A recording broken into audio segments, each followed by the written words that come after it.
Episode 205. This week we're answering the question, if he hates it, why on earth would you do it more often? Oh, this is such a great question. We're going to have so much fun covering this one because I think we hear that a lot from our owners, but we also hear that from the non-dog trainers. A lot of dog pros who aren't dog trainers might also question this. So we're going to break it down this week.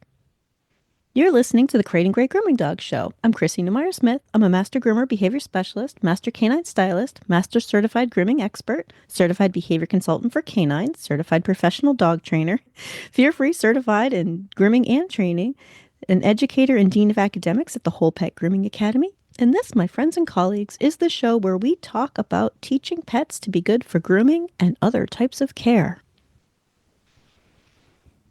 What I really want you to understand about why we would do things more often is that we're not asking the pet to endure something that they find frightening. I think people are like, but he hates it. And so every experience is going to be something that's terrifying or scary or unpleasant. But what we want to do is we want to set up pleasant experiences. This is an entirely different way than what you're thinking. If you're thinking, well, I'm only going to bring him in every 6 months if I can because he just hates it so much. We're not trying to force your pet through something and make them endure it more often. Okay. And I don't know who needs to hear this, but I'm going to throw this out there. We know that that fails. Okay. So even if you're thinking, well, bringing him in more often and eventually he'll get used to it, only if we are making progress, only if we are trying to make this more pleasant. If we just bring him in more often and get the thing done, that is not what I'm talking about at all. We're switching from, is this a nail trim appointment or a grooming appointment, to, is this a learning session? Is this a training session? And everybody think about that for a minute, because I know I've said it before, and I'm going to say it again. Don't expect your dog groomer to be a dog trainer. That's not their job. A lot of groomers are interested in the dog training part. A lot of groomers are out there learning about it and wanting to do it. But if they ask you like, hey, I need to see him more often, what they're trying to do is help your pet learn that this isn't scary. And that is so different than making him endure something terrifying. We don't want your dog to hate it. If we're asking you to bring him in more often, it's probably so that we can work on the behavior part, do it as lessons, stop thinking about it in terms of, are we getting the grooming done? Are we getting the bath done? He's going to need to be dried all over. We're going to work on drying his head today and get it completed. And I know for a long time in the grooming industry, that was the way we did things. And it is no longer current. That is not the way we should be doing things. And I haven't been doing things that way for a long time, but I think especially in this modern atmosphere where there's so much access to continuing education, I provide an awful lot of continuing education. So if you have a groomer or an owner, send them to this show. Send them to me. But if we start thinking about, I want this dog to learn to be comfortable with this, they may never like it. I know for a lot of dog trainers, that one's kind of like, oh, but I want them to like it. And I do too. But frankly, do we enjoy going to the dentist or going to the doctor? There are just some things that you're like, we can teach a dog to feel safe. We can teach a dog to be calm, comfortable, and cooperative, something I say a lot on this show because that is our goal. The perfect grooming experience, think about this, is a dog who is calm. They're able to take it all in. They're like, yeah, okay. They're comfortable with our tools. They're physically comfortable. So if they have illnesses or hip problems or whatever, we're also making sure that they're physically comfortable. And then they are cooperating with us, which is different than obedient. Cooperative takes two. It means that if they indicate that they're a little uncomfortable, I'm going to pause and see if I can help them be comfortable. When we do things like that, and then we work slowly and gently, progressively toward the goal of calm, comfortable, and cooperative, our goal is a dog who doesn't hate it. But here's the other part that I want you to think about, why we need to do it more often. If I taught you something today, and then we don't touch it at all again for 8 weeks, how much are you going to retain? How much do you think you're going to remember? Not much. And so if we want to learn something, we need to do it with more frequency. We need to practice. And maybe that's not with the groomer. Maybe you're an owner who's like, I'm happy to practice stuff at home. And there's a future episode about things that you can practice at home. But maybe it's a collaborative thing where, the owner is working on stuff. You've sent them with some homework. You're the groomer. You're working on stuff. We're letting go of perfect trims. This isn't about the hair cutting, the styling, the nail trimming, getting the grooming procedures completed. This is now a training lesson. And don't expect every groomer to want to do that. And that's okay. Not every groomer does hand stripping. Not every groomer does hand scissoring. Know who you're going to. Find out if that's something they like to do. Find out. But doing this more often is important because repetition is how we learn things. So I have some examples for repetition. All right. If I hand you, whether you're an owner or a groomer or another pet professional, right now, if I hand you, let's say, a ball of yarn and a couple of knitting needles and show you some stuff, what do you think you'll remember if you don't pick that up again for 8 weeks? Probably not much. Probably not much at all. But I'll tell you what, you will remember if you found it really frustrating or if you found it neutral or if you found it fun. That's the kind of stuff you're going to remember in 8 weeks. So even if we have pets that we can't get in more often, the owner's like, well, we're just going to deal with this every time he gets a haircut. It's going to be very, very slow progress, but we can still work toward, I want you to feel comfortable with me and I want you to trust me. But we can make a lot more progress if we actually practice. We do this in dog training all the time. You go to an average obedience class or puppy class when they're little. You go once a week and you have all your homework you're supposed to work on during the week. This is not a new idea. And we can transfer this to grooming processes. And we should be. And many of us have been for many, many years. So when an owner says, hey, I don't understand why you would want me to bring him in more often. Like nobody wants to groom him. He doesn't want to be groomed. Well, let's just get it done when it needs to be done, is setting that dog up to fail. It's going to make that problem much, much worse. And I know somebody out there is like, wait, how much worse could it get? So let's imagine you have a dog who is really healthy at this point and he hates it, quote unquote, hates it, because what does that actually mean? Becomes aggressive or is trembling and shaking and scared. And then as that dog gets older, let's say that dog is now 14 and starting to have other health issues and has a heart problem and maybe seizure disorders and stuff. And the groomer says, he's never really liked it, but I'm just not comfortable grooming him anymore. Oh, now what are you going to do? That was preventable. Yeah, I know. So right now, look at the young dogs that you're grooming who are nice and healthy, or the adult dogs who are nice and healthy, and start thinking, if I can teach this pet to trust us now, when he is older and he actually has some health problems, we're not going to have to turn him away. We're not going to have to try to sell an owner the, I'm going to say the big myth of, oh, send them to the veterinarian for sedation grooming. And that is a big myth. Let's talk about that myth. You might send them to a groomer at a vet's office because there is a doctor there.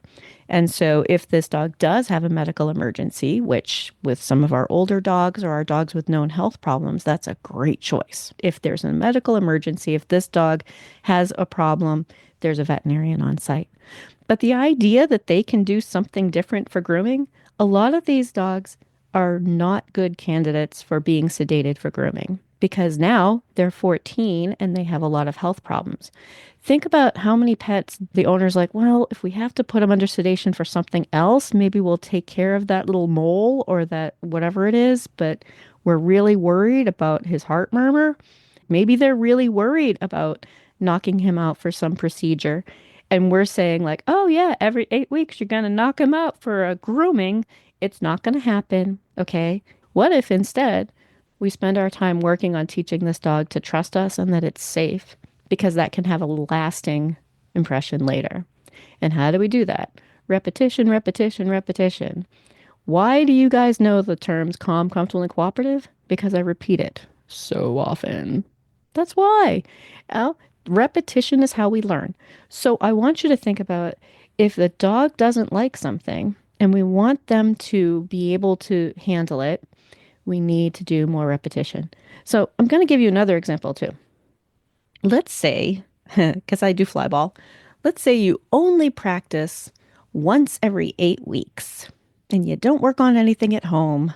How long do you think it's going to take for your dog to even learn a box turn, which is when they're at the end of the lane and they hit the box, get the ball once every 8 weeks? Probably gonna take you a couple years. How long do you think it would take for your dog to be able to actually go down the lane, do the box turn, get the ball, carry it back over with no distractions? Yeah, years. If you're only doing something once every 2 months or once a month with no practicing in between, like that's somebody else's job, do not let owners try to tell you that it's your job. Dog trainers don't put up with that. We're like, you need to be on board with this and you need to be working on this because I don't live with your dog. If you are only working on it once a month, like an hour or two a month, an hour or two every 2 months, you are not going to make progress. That's why we have dogs who are 8 years old who are still terrified of things, which is ridiculous to me. But let's say that we see that we have a problem, we're going to identify it, and we're going to work on it in a variety of ways. Maybe that's some owner homework. Maybe that's the groomer seeing that dog once a week for a little while until that problem through training has resolved. What? Resolving problems through training? Yes, training and repetition. And I know when I say it that way, it probably seems like, well, that's really common sense. But we have to let go of the idea that we're selling haircuts and nail trims. Let go of that idea. This dog is not well prepared for our services here in the grooming environment, whether that be house call, mobile, shop, whatever that environment is. This pet isn't well prepared for it.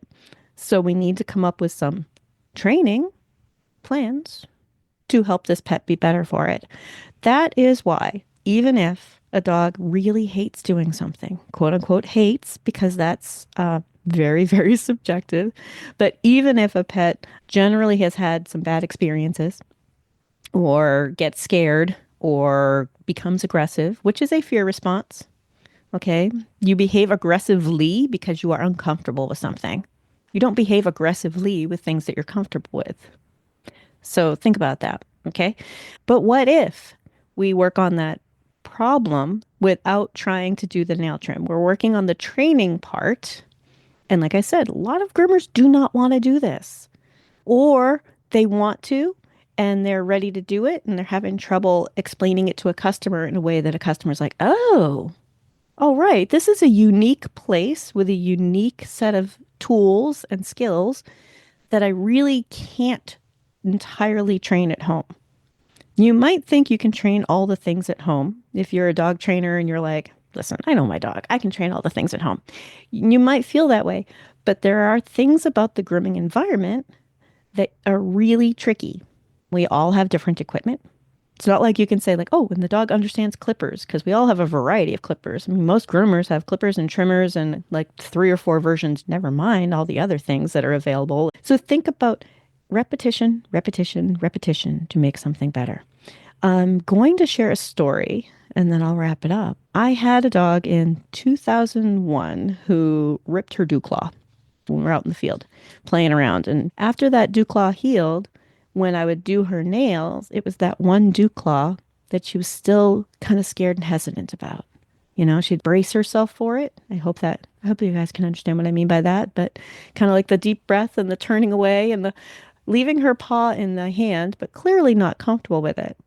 Now, what Chrissy in 2001 did, before I knew any better, before I really thought about it, was I only did that during nail trimming. What I would change now is that, oh my God, what was I thinking? I even live with this dog. I could have been working on touching that nail every day as the owner. If she were a grooming customer, I could have said, can you just bring her in once a week and we're just going to work on touching that nail and getting the clippers near it and just getting her used to that again. But instead, I only worked on it when we needed to do nail trimming. And I'd say it took about a year for her to be comfortable with it again. Oh, Chrissy of 2001. I know you were so close, but you didn't hit the mark. So it's an example of it's going to take a lot longer if we're not treating it like a training problem, if we're treating it like, oh, well, we'll just take care of that every time we need to get the thing done, which also means that every time I did nails, I completed trimming that dew claw. And you might be thinking, well, yeah, that's the job. But what if training doesn't involve always completing trimming the dew claw? That's the reason why we want to see them more often. What if we can get them comfortable with us reaching for the dew claw? What if we can get them comfortable with us lining up the clippers on the dew claw before we need to trim it, before it needs to be trimmed, before there's any pressure to complete the nail trimming? When we think about it that way, it becomes really clear like, oh, wait a minute. What if I had spaced that out as an owner, touching her leg more and more often, seeing what she's comfortable with, right? When we're touching, and like I said, there's a future episode for the owners, but when we're touching, we're also looking for calm, comfortable, and cooperative. So it's not about, I need to touch your leg and I need to do this thing and making them all nervous. We don't want nervous. If you're doing it right, it's about as interesting as watching paint dry.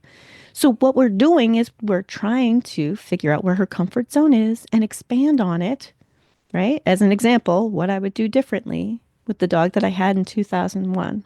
What would I do differently now? Is as an owner, I would be working on her being comfortable with me reaching for that area and working on touching that area as she became more comfortable with it. And I would only work on the nail trimming part when she was ready.